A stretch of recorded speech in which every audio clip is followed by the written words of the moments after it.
السلام علیکم پیارے بچوں، آج ہماری کہانی کا موضوع ہے جھوٹ کی سزا۔ پیارے بچوں، ایک گاؤں میں ایک گڈریا رہا کرتا تھا۔ گڈریا ہر روز جنگل میں بکریاں چرایا کرتا تھا۔ گڈریا کا دماغ بہت تیز تھا اور وہ بہت ساری شرارتیں بھی کرتا تھا۔ ایک دن اس کے دماغ میں ایک عجیب سی شرارت سوجی۔ جب بکریاں چرانے جا رہا تھا تو اس نے زور زور سے آوازیں لگانا شروع کر دی۔ شیر آ گیا، شیر آ گیا، ہمیں بچاؤ، یہاں پر شیر آ گیا ہے، ہماری مدد کرو۔ گاؤں کے کھیتوں میں لوگ کام کر رہے تھے۔ وہ کہنے لگے کہ ہمیں گڈریے کی مدد کرنی چاہیے، لگتا ہے گڈریا بہت بڑی مصیبت میں پھنس گیا ہے۔ گڈریا مسلسل چلاتا رہا، شیر آ گیا، شیر آ گیا، بھاگو بھاگو۔ جب لوگ وہاں پہ پہنچے تو وہاں پہ کوئی شیر نہیں تھا۔ لوگ بہت مایوس ہوتے ہیں۔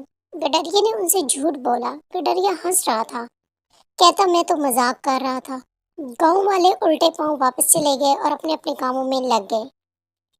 اگلے دن صبح گڈریا دوبارہ بکریاں چرانے جاتا ہے اور اس کے دماغ میں وہی شرارت دوبارہ آ جاتی ہے اور وہ پھر سے شور کرنے لگتا ہے، شیر آ گیا، شیر آ گیا، ہمیں بچاؤ، شیر آ گیا۔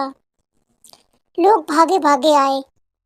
جب وہاں پہنچے تو کیا دیکھتے ہیں کہ گڈریا ہنس رہا ہے اور کہتا ہے میں نے تو مذاق کیا ہے۔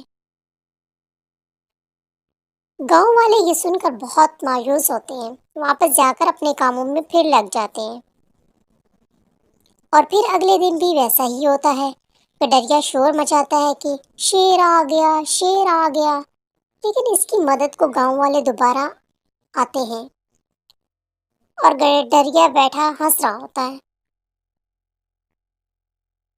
لوگ کہتے ہیں کہ گڈریا بیٹا، تم نے بہت برا کیا، تمہیں جھوٹ نہیں بولنا چاہیے تھا۔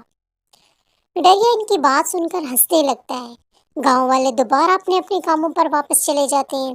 اتنے میں وہاں اصلی میں شیر آ جاتا ہے اور پھر شیر ساری بکریوں پہ حملہ کر دیتا ہے۔ گڈریا یہ دیکھ کر بہت پریشان ہوتا ہے، لیکن اب اس کی آواز سننے والا کوئی نہیں ہوتا۔ شیر ایک ایک کر کے ساری بکریوں اور بھیڑوں کو کھا جاتا ہے۔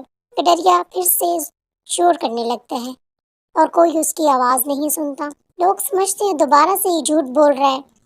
اتنے میں شیر ساری بکریاں کھا جاتا ہے۔ وہ شور مچاتا رہتا ہے، ارے بچاؤ، اس دفعہ واقعی شیر آ گیا۔ شیر بکریاں کھانے کے بعد وہاں سے چلا جاتا ہے۔ گڈریا بہت پریشان ہوتا ہے اور خود پہ ہی ملامت کرتا ہے کہ کاش اس نے ایسا جھوٹ نہ بولا ہوتا تو آج اس کی بکریاں اور بھیڑیں بچ جاتی۔ جھوٹ بولنے کا وجہ سے سارا کام خراب ہو گیا۔ جھوٹ بولنا حرام ہے۔ دیکھا بچوں، کتنی بڑی سزا ملی تھی گڈریے کو۔